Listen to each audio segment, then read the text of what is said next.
And I feel like maybe the police were scared and not trained well enough to handle that. Rhonda Capello says she couldn't sleep last night after reading a Facebook post about Matthew Thayer Graves, the man shot and killed by police in Eagle Point. I hear he had mental illness. I hear that he was unarmed, and I hear that he was shot by police.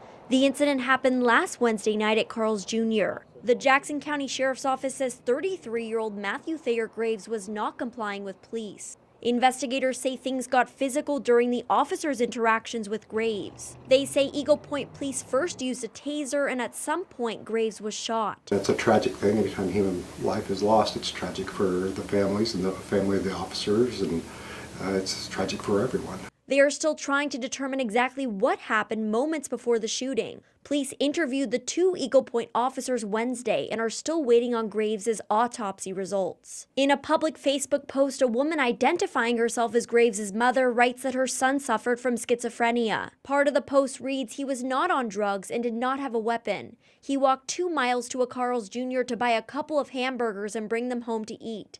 He talked to himself frequently, as he was a schizophrenic. A functioning one. The post was shared hundreds of times, resonating with many like Capello, whose daughter suffers from mental illness. We've had times where we've had to call the police, and it has not been good because they didn't understand. So it's really scary for a parent to be in that position to even call the police. It's the reason Capello says she created a Facebook event Wednesday morning to rally outside the Eagle Point Police Department. She's hoping to spread awareness about mental illness and how the community can best deal with it. It's not an attack on police.